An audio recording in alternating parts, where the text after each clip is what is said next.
Il est 14h30, donc on va pouvoir commencer le programme de l'après-midi. D'abord, deux courtes communications de Mathilde Leichelet et Rémi Rouméas. Et puis ensuite, comme nous vous l'avons annoncé ce matin, il n'y aura pas de table ronde. Et donc, la discussion autour de la réécriture féministe de la pièce de Don Juan est avancée à 15h et le colloque se terminera vers 17h. Je laisse la parole à Ersi Kontogouris, que nous remercions beaucoup d'avoir accepté de modérer le panel qui vient. Merci beaucoup. Merci beaucoup, Lucie, et merci aux organisatrices de ce colloque. Je suis vraiment ravie d'être parmi vous. Je vous écris. Je vous parle de Montréal, donc il est un peu plus tôt ici. Merci beaucoup. Et puis, donc, je vais présenter Mathilde Leichelet tout de suite. Elle est doctorante en histoire et histoire de l'art sous la direction de Gabrielle Houbre et Isolde Pludermacher à l'Université de Paris, Cérilac. Sa thèse porte sur les images et imaginaires des violences sexuelles faites aux femmes au XIXe siècle en France, notamment entre 1857 et 1908. En 2020, Mathilde a travaillé à la valorisation des artistes femmes au sein des collections du musée d'Orsay. Elle est aujourd'hui chargée de cours à l'École du Louvre et à l'Université Paris 8 et elle est assistante de documentation au musée d'Orsay. Elle est membre du collectif Les Jaseuses, de l'atelier Corps, Genre et Art de l'association Effigie, de Jeunes Critiques d'Art et du comité organisateur des doctorales de la Société romantique et 19e. Et sa présentation aujourd'hui s'intitule « Une femme adultère, féminicide et enjeux iconographiques ». Merci beaucoup. Alors, je vais partager mon PowerPoint. Hop. Tout le monde voit bien? Pendant le temps qui m'est donné aujourd'hui, je vais partir d'une œuvre, Une femme adultère, tableau peint par Jean-Amédée Gibert en 1900 dans le cadre de son séjour à la Villa Médicis. Je voudrais montrer comment cette œuvre souligne le passage au XIXe siècle d'une iconographie de la rédemption à une iconographie de la punition de plus en plus genrée qui aboutit à l'affirmation de l'image de l'épouse coupable. Jean-Amédée Gibert réalise donc cette œuvre quand il est pensionnaire à la Villa Médicis, après avoir obtenu le prix de Rome, une des premières consécrations dans la carrière des peintres qui aspirent aux honneurs officiels. Il la réalise dans le cadre des envois qui sont demandés chaque année aux pensionnaires par l'Académie des Beaux-Arts. L'enjeu est pour lui de s'inscrire dans une tradition et d'innover dans le même temps, d'affirmer une compréhension de ce qui lui est demandé et de créer un style propre. Il choisit donc de faire un pas de côté par rapport à l'iconographie religieuse traditionnelle, appartenant au grand genre de la peinture d'histoire, et représente non pas la femme adultère de la Bible, mais une femme adultère. Le pronom indéfini a toute son importance puisqu'il modifie tragiquement le dénouement de l'histoire et en fait un féminicide. Dans la Bible, Jésus s'interpose et empêche la lapidation de la femme surprise en flagrant délit d'adultère avec ces célèbres mots: que celui d'entre vous qui n'a jamais péché lui jette la première pierre. L'étude des livrets du Salon, vitrine parisienne et annuelle de l'art contemporain, nous montre que c'est bien l'iconographie de la rédemption qui est privilégiée habituellement avant cette date. Le texte qui accompagne l'œuvre La Clémence divine de Jean van Eycken, présenté au Salon de 1840, montre bien cela. L'artiste prête ces mots au Christ, je cite, « Je ne veux point la mort des pécheurs, qu'ils se convertissent et qu'ils vivent. » Il rapproche la femme adultère d'autres pécheurs et pécheresses, dont Marie-Madeleine, celle à qui il a été pardonné parce qu'elle a beaucoup aimé, incarnation la plus connue de la rédemption. Or, dans les œuvres peintes, la femme adultère est souvent représentée avec les attributs de Marie-Madeleine, rappelant le pardon accordé aux femmes qui ont péché et qui se repentent. Marie-Madeleine est souvent représentée agenouillée, comme ici, les cheveux dénoués et une épaule dénudée. C'est cette iconographie que reprend Émile Signol dans son œuvre Le Christ et la femme adultère de 1840, insistant sur le pardon et reprenant dans le livret du Salon le texte de l'évangile de Jean. L'œuvre de Signol est copiée et diffusée à grande échelle par la gravure. Tout au long du siècle, ce sont ces éléments et cette composition qui permettent d'identifier la scène religieuse. Cette peinture de Ferdinand Humbert nous permet de voir des éléments caractéristiques des thèmes religieux après la chute du Second Empire, c'est-à-dire l'orientalisme et le déploiement du nu. Ici, l'œuvre de gauche montre également la veine orientaliste de la peinture religieuse, celle du centre, le dénudement des figures de la Bible après la chute du Second Empire, et celle de droite, la postérité de la composition en 3 dimensions, puisqu'il s'agit d'une sculpture. Il est intéressant de constater que cette iconographie du pardon sous réserve de repentance se prolonge dans un contexte où le meurtre des femmes adultères est toléré. Comme l'a rappelé Margot Giacinti à plusieurs occasions, l'article 324 du Code pénal de 1810 permet à l'époux de tuer l'épouse. Je cite le Code pénal. Dans le cas d'adultère, le meurtre commis par l'époux sur son épouse, ainsi que sur le complice, à l'instant où il les surprend en flagrant délit dans la maison conjugale, est excusable. En dehors de la peinture religieuse, le thème de l'adultère est présent au salon par différents biais et dans le registre de la punition. Il est représenté avec une mise à distance dans l'histoire ou dans l'ailleurs, l'Orient. La torture, la punition, est alors évoquée, proposant ici, dans cette œuvre que je montre, une délectation face au nu déployé d'une femme torturée, le peintre voulant rappeler par ce traitement érotisé de la souffrance la sensualité de l'extase. Dans cette œuvre d'Anatole Henri de Beaulieu, présentée au Salon de 1874 et intitulée « Femme adultère exposée au pilori pour être vendue ou jetée au Bosphore, ancien Stamboul », on ne peut cependant pas parler de féminicide car l'amant, dont la tête apparaît à droite, est également puni. Ces 2 œuvres suivantes que je montre place les adultères dans des moments éloignés de l'histoire et là encore, la femme et l'homme sont punis ensemble. À droite, Jules Arsène Garnier représente le supplice des adultères au Salon de 1876 avec ce texte. Suivant certaines coutumes, l'homme et la femme complices du crime d'adultère étaient fustigés nus par la ville. La femme et l'homme sont punis ensemble et l'iconographie rappelle le partage de la faute, puisqu'elle fait référence aux représentations d'Adam et Ève chassés du paradis terrestre, comme celle de Michel-Ange. À gauche, le supplice de l'adultère de Louis Gaillac, exposé au Salon de 1879, est accompagné de cette explication.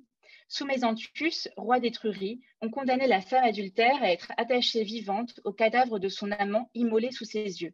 Ils étaient abandonnés ainsi liés corps à corps, et la mort arrivait lentement pour la femme. On voit déjà une accentuation de la culpabilité de la femme avec cette insistance sur l'expression « femme adultère » et avec le changement iconographique qui est opéré. C'est en effet habituellement l'homme qui est représenté vivant, attaché à la femme déjà morte, comme dans l'œuvre de Louis Jeanmot présentée au Salon de 1865. Dans l'œuvre de Louis Gaillac, la plus grande coupable est donc la femme. Certaines œuvres exposées présentent des femmes adultères tuées sans être accompagnées de leur amant. On peut ici parler de féminicide puisque le genre a une importance primordiale. En 1850, Joseph-Nicolas Robert Fleury représente Jane Shore, condamnée comme sorcière et adultère, double stigmate apposé à la sexualité des femmes et à leur indépendance. Si elle n'est pas tuée, elle est bien menacée par la foule et il est intéressant de voir qu'elle reprend la posture traditionnelle de la femme adultère. L'artiste Jean-Joseph-Henri Piatkowski présente à 2 reprises des œuvres sur le thème de l'adultère. Le supplice de l'adultère, meurt de l'Ukraine au XVIIIe siècle, de 1879, présente un féminicide placé dans l'histoire et hors de France. Je cite le texte associé. En Ukraine, d'après une ancienne coutume, on attachait la femme adultère au clocher du village, mémoire du XVIIIe siècle. En 1897, le choix du titre « Le drame de l'adultère » est éclairant car il fait écho au traitement médiatique contemporain des affaires d'adultère et des féminicides associés. Une sculpture du Salon de 1897 montre bien les enjeux contemporains liés à l'adultère et au féminicide associé. La statue en plâtre d'Emmanuel Villanis s'intitule « L'adultère » et tous les éléments explicitement le glissement de l'iconographie sont présents dans ce texte explicatif. Je cite : « Surprise dans le désordre de la faute par le mari justicier, elle s'enfuit épouvantée et blessée, sans avoir le temps de revêtir sa nudité coupable. La faute et la culpabilité de la femme sont opposées à la justice du mari, ainsi désigné comme légitime dans sa tentative de féminicide. La nudité est choisie par l'artiste comme signe de la faute et elle permet aussi une érotisation de la violence, de l'effroi de cette femme menacée de mort. Au salon, la femme adultère est donc sauvée par le Christ, tandis qu'une femme adultère, historique ou orientale, est punie avec son amant ou seule. Il s'agit dans ce dernier cas de féminicide et l'œuvre de Villanis explicite les enjeux contemporains de ces crimes. La culpabilité de la femme est de plus en plus soulignée et le crime du mari pensé comme justice légitime. Avant l'œuvre de Jean-Amédée Gibert, les pensionnaires de la Villa Médicis ont représenté à plusieurs reprises des femmes tuées pour différentes raisons, punies. En 1856, Paul Baudry réalise lui sur toile Le supplice d'une Vestale, présenté au salon de 1857 avec ce texte, je cite, « La Vestale Minuccia fut accusée auprès des pontifes. Condamnée, elle fut enterrée. Son amant expira sous les verges dans le comitium. » Si l'amant est mentionné, il n'est pas représenté, resserrant l'attention sur la culpabilité de la femme qui est accusée d'avoir brisé par un rapport sexuel le vœu qu'elle avait prononcé. Le rapport sur les envois de Rome nous permet d'appréhender la réception de l'œuvre de Baudry par ses maîtres, les membres de l'Académie des Beaux-Arts. Ainsi, on peut lire, je cite, « Monsieur Baudry, pensionnaire de 5e année, envoie son dernier tableau qui a pour sujet le supplice d'une Vestale. Cet acte, ordonné par la loi religieuse, s'accomplissait à Rome avec une solennité qui en augmentait la terreur et l'effet. Malheureusement, le tableau de Baudry est loin de donner cette impression. Le désordre des lignes, le morcellement de la lumière et des ombres produisent l'incertitude et laissent longtemps chercher le sujet, qui nous apparaît plutôt comme une scène de violence populaire. La section signale ses défauts avec d'autant plus de regret que l'aspect du tableau est d'une belle couleur et que dans différentes parties, on reconnaît une exécution fine, souple et pleine de charme. Telle est la partie supérieure de la figure de la Vestale. » Fin de citation. Le rapprochement avec une scène de violence populaire est reproché à l'artiste, tandis que la figure de la Vestale, proche de la mort, est louée car elle est, je cite, pleine de charme. On en revient à la belle morte dont parlait hier Anaëlle Lahey. En 1877, Léon Comer représente Jézabel dévorée par ses chiens, personnage biblique, reine qui aurait détourné un peuple de Dieu. Elle est punie en étant défenestrée et dévorée par ses chiens. Le traitement du nu, sur lequel aucune blessure n'est visible, est sensuel. On voit apparaître ici le motif des marches, du seuil, et c'est un motif que Comer représente aussi dans son envoi de 1879, ici à droite, le Lévite d'Éphraïm. Dans la Bible, la femme du Lévite d'Éphraïm est livrée par son mari à des brigands qui la violent et la laissent agonisante sur le seuil de la maison où se trouve le Lévite. C'est l'honneur du Lévite, considéré souillé par les crimes commis sur sa femme, plus que la mort de la femme elle-même, qui est le principal sujet du récit. Dans cette iconographie, les marches sont un motif traditionnel, comme le montre l'œuvre de gauche d'Auguste Couder, qui date de 1817. Dans Une femme adultère, on retrouve le même motif des marches du seuil, rapprochant ainsi cette femme de celle du Lévite d'Éphraïm et sous-entendant la question de l'honneur du mari. Jean-Amédée Gibert insiste sur la représentation du cadavre de la femme lapidée, plaçant ce corps dans un orient incertain par la porte cloutée. Les vêtements simples rendent également difficile l'identification d'un temps historique précis, mais celui-ci pourrait être celui du Christ. L'artiste réalise cette œuvre dans un contexte particulier. À la Villa Médicis, les artistes réinvestissent des thèmes religieux en modifiant profondément le sens. En 1886, par exemple, le peintre Henri Pitart réalise un tableau intitulé « Le Christ pleurant sur l'inutilité de son sacrifice ». Face à cette œuvre, les membres de l'Académie des Beaux-Arts condamnent autant le sujet qu'ils placent, je cite, « en dehors de la tradition et en dehors de la raison même » que la forme. Face à l'œuvre de Gibert, ce n'est pas le sujet qui choque, mais son traitement. Je cite le rapport. Certains morceaux sont bien indiqués et solidement peints. La coloration est noire et l'effet incertain. On ne sait si c'est le soleil ou la lune qui éclaire la scène. Le sujet dramatique n'est qu'effleuré.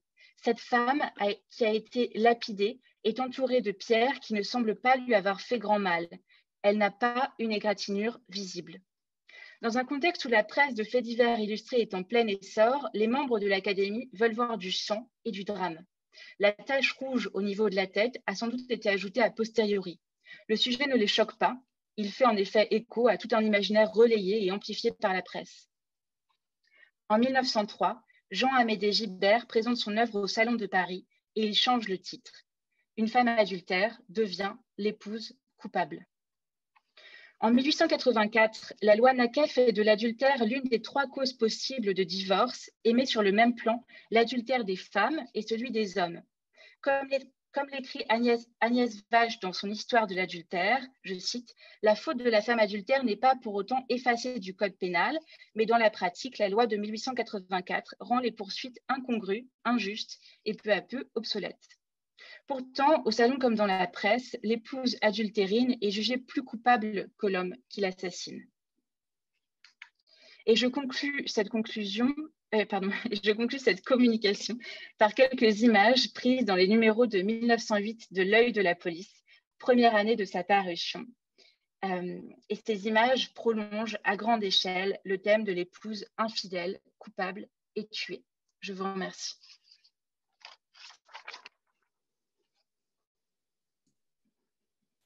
Merci beaucoup Mathilde, bravo, c'était super intéressant et personnellement je trouve toujours ça un peu difficile de voir ces images. Il y a une question pour Mathilde déjà dans le Framapod, je pourrais peut-être la lire. Donc la question c'est, y a-t-il entre rédemption et punition aussi un changement dans l'érotisation du corps, souvent dénudé, de la femme adultère?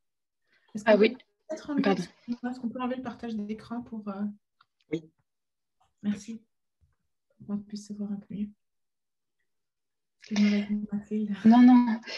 Oui, absolument. Il y a un changement en fait qui se fait au moment de la chute du Second Empire dans toute l'iconographie religieuse, parce que moi, j'ai surtout travaillé sur la figure de Marie-Madeleine auparavant, et par exemple pour Marie-Madeleine, j'avais trouvé qu'une seule œuvre où elle était représentée entièrement nue sous le Second Empire.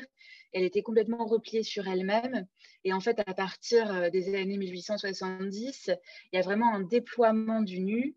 Et puis, il y a cette recherche d'innovation des artistes par ces sujets inspirés de la Bible. Et l'érotisation est un des moyens, avec l'orientalisme, d'explorer de nouvelles pistes et puis d'exister au salon aussi en appartenant au grand genre de la peinture d'histoire par la peinture religieuse, mais tout en proposant des œuvres qui plaisent au plus grand nombre par l'érotisme. Un truc que j'ai remarqué dans les 2 présentations, en fait, c'est vraiment l'importance dans vos travaux, à tous les 2, de l'importance des mots, hein, de la subtilité dans un tout petit changement d'un article de le à un ou de la à une, et qu'on voit aussi dans le travail de Rémi, de vraiment regarder de près comment un tout petit changement de mots, comment on dirait que ça commence un glissement qui mène à quelque chose de vraiment, vraiment très grand. Je ne sais pas si vous pouvez rapidement parler de ça en attendant que les questions se posent. Il y en a une qui s'en vient. Et de mon côté, moi, c'était vraiment mon point de départ, en fait, ce pronom indéfini, puisque j'ai trouvé cette œuvre de manière, un peu par hasard en travaillant sur les envois de Rome. Et ça m'a posé plein de questions, ce passage du là au une. Et en fait, le texte au salon, au 19e siècle, est extrêmement important puisque les artistes joignent souvent ces petits textes explicatifs à leurs œuvres. Donc, ils choisissent déjà un discours associé à leurs œuvres et ça se prolonge aussi dans la presse, comme j'ai voulu le montrer avec ma dernière slide, puisque sur les images de la presse, on voit l'agresseur le meurtrier, en train de commettre son crime. Et pourtant, le texte insiste sur la culpabilité de la femme. Et ça crée comme ça un écart entre l'image et le texte qui, en fait, déporte la culpabilité. Oui, il y a une déresponsabilisation. Et ce que j'aime beaucoup dans votre travail aux 2, c'est que vous insistez à re-responsabiliser les gens qui se lavent les mains un peu, puis qui sont un peu téflons, hein, on dirait. Et Mathilde, je ne sais pas si dans ton travail, je vais me taire là parce qu'il y a des questions qui sont arrivées, mais si dans ton travail, tu regardes aussi les discours des historiens N de l'art, parce que là aussi, il y a eu beaucoup de glissements et de déresponsabilisation et d'érotisation, et on va parler de quelque chose d'autre que ce qui est vraiment devant nous. Ah oui, bien sûr. Ouais. Dans l'historiographie en général, c'est ça de l'analyse de ces œuvres. C'est ça, oui. Oui, Et puis dans la critique d'art aussi, même je m'intéresse et je vais beaucoup m'intéresser aussi à la critique d'art au 19e siècle et à la manière, je pense en particulier à Théophile Gautier qui a un peu tendance à faire ça, où il se projette lui-même dans les œuvres à la place de l'agresseur. Et voilà, pour l'étude du male gaze, c'est très intéressant de pouvoir passer à la fois par cette critique au 19e siècle et puis par toute l'historiographie qui suit. Oui, absolument. Super, merci. J'ai des trucs pour toi si tu perds. Ok, alors...